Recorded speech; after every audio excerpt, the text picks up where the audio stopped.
Olá, eu chamo Maria Bragança e este é o Aqui Há Mais. Hoje trago outro tema pesadote, um tema triste, mas que é essencial falar dele. Como é que nós podemos comunicar a morte de alguém ou uma criança, especialmente sendo um dos pais, um dos avós, um familiar próximo ou amigo?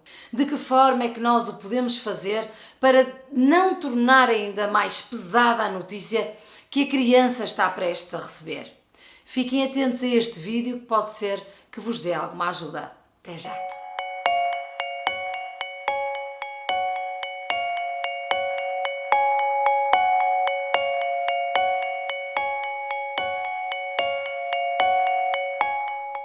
Doutora Francisca, como é que nós devemos comunicar a morte de algum familiar à criança?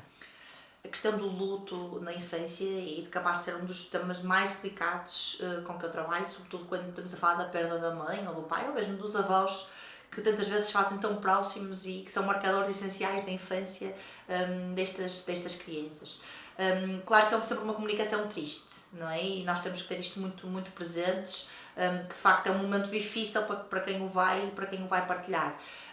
Mas é também importante, e claro que isto é muito em função, claro, das crenças religiosas de cada pessoa, e há aqui muitas variáveis que pesam nesse momento, mas é crucial nós acreditarmos, não é, que esta morte não vai ser para sempre, que há a possibilidade de metaforizarmos no fundo, não é, esta relação. Muitas vezes a questão da estrela é uma estrela que está no céu, e a criança também é importante para a criança agarrar-se a essa ideia e criar aqui alguma relação que sabe que um dia encontrará essa estrela, ou que de facto é que essa estrela a protege, é muito isto, não é? A estrela que te vai guiar, a estrela que te vai proteger, que nos vai ajudar sempre nos nossos momentos mais difíceis.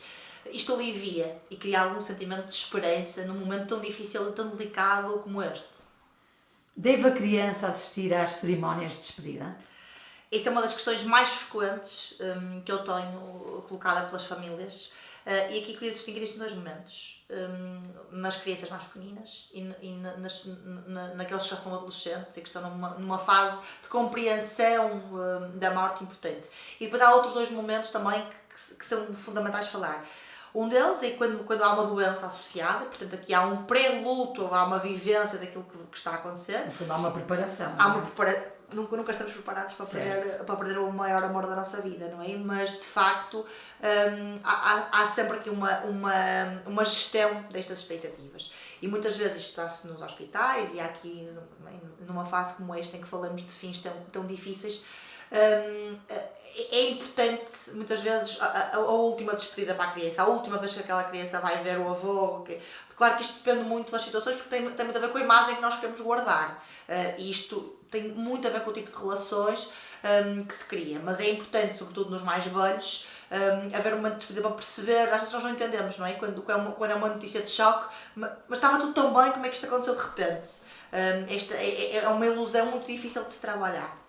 Em relação às cerimónias de despedida, concretamente, numa criança pequena, a participação nestas cerimónias não vai acrescentar nesta fase de desenvolvimento da criança a compreensão de que o corpo vai para um lado, a alma vai para o outro, e mais uma vez tocamos aqui em questões religiosas muito sensíveis, mas é difícil quando nós criamos a ideia de que a criança de que a pessoa está no céu, então de repente, mas está aqui um corpo, mas este corpo vai para debaixo da terra, mas isto cria uma série, não é, de especulações e situações que são muito difíceis da criança naquela fase do seu desenvolvimento compreender. Por outro lado, não é? E que chocam, e que é uma imagem que nos choca a nós adultos, claro que obviamente choca muito mais a uma criança. E se uma criança pedir para assistir? E sobretudo no caso dos adolescentes, e acontece muito, não é? Nesta fase dos 13, 14, que já há uma necessidade de compreender, de procurar, de querer participar, e às vezes são impedidos de o fazer. E também quando são impedidos de o fazer, depois há sempre um ressentimento, uma mágoa que fica disto. Isso não é melhor. Portanto, eu acho que se há vontade, eu acho que nestas idades dos adolescentes deve ser dada a oportunidade deles escolherem poder participar, sabendo que é um momento marcante, sabendo que isto de facto pode deixar algumas algumas feridas nesse sentido, mas são também as primeiras despedidas e crescer em sofrer, não é? E nós também sabemos que esta passagem por esse sofrimento também vai apoiar no processo de luta e que o processo de despedida também a nós nos reconforta e também encontramos aqui de facto algum significado nesta questão da morte e na passagem das recordações. Portanto, tudo isto acaba por ser um momento de ligação também desta despedida. Eu imagino que a perda de um avô, de uma avó, por mais próximos que sejam, não seja tão pesada como a de um pai ou de uma mãe. Como é que nós fazemos nessas situações? Nós nunca estamos preparados para perder ninguém. Não é? É uma coisa, mas sabemos que é o caminho certo de todos nós.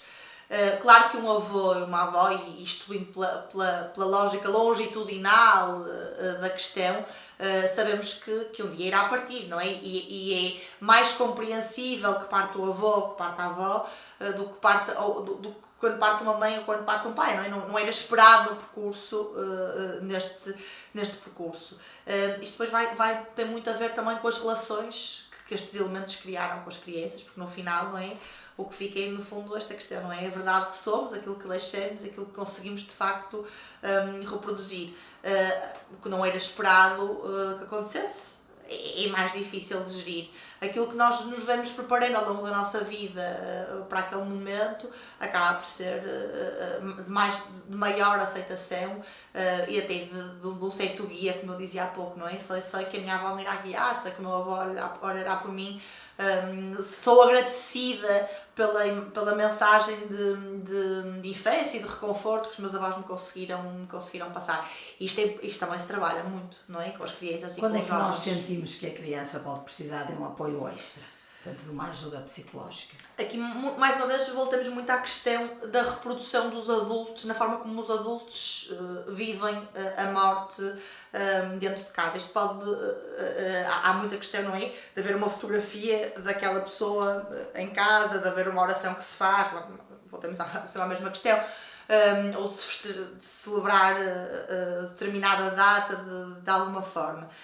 E muitas vezes estas reações têm muito a ver com a forma como os adultos vivem. Se o luto do adulto, às vezes é um luto patológico, ou é muito presente a tristeza deste adulto na vida desta criança, isto naturalmente se vai sentir na criança. E muitas vezes isto acontece, não é? A criança desenha consecutivamente aquela pessoa, ou a criança dá alguns sinais naqueles momentos mais sensíveis, à noite, de que de facto sente algum desconforto ou começa a fazer muitas questões, não é? Onde é que está, para onde é que vai, porque é que morreu, e também são questões difíceis, que muitas vezes os adultos não estão preparados pela situação sensível que estão a atravessar. E daí isso é muito importante também o acompanhamento do luto aos pais, não é? E aos adultos cuidadores da criança, para que depois consigam projetar na criança uma imagem de segurança, de tranquilidade, sabendo que isto é uma passagem. Mas devemos esconder memórias ou não? Eu acho que não devemos esconder sentimentos.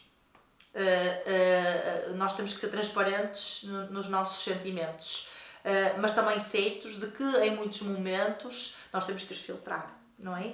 Sobretudo quando temos a obrigação aquela infância é apenas uma, e portanto se temos que trabalhar esta infância, mesmo quando há uma perda de uma mãe ou de um pai, pensar, apesar de tudo isto que aconteceu, nós temos que tentar encontrar aqui, redirecionar e tentar encontrar aqui coisas compensatórias que possam dar suporte afetivo a que esta criança crie outras bases de segurança que lhe permita ser um adulto capaz de se desenvolver, não é? Do ponto de vista emocional, de forma equilibrada, sabendo que esta mágoa e que esta ausência estão presentes. Espero que com este vídeo nós vos consigamos ajudar da melhor forma, porque não há fórmulas mágicas, não há fórmulas ideais. Uma criança vai sofrer e vai ter que passar por esse luto. Ele é um tema triste, mas que realmente é inevitável falar sobre ele, e se nós tivermos assim uma dica aqui ou ali, pode ser que suavize de alguma forma esta dura realidade. Fiquem atentos semanalmente a todos os temas que eu aqui trago, faço por vocês e faço por todos nós. Até à próxima semana.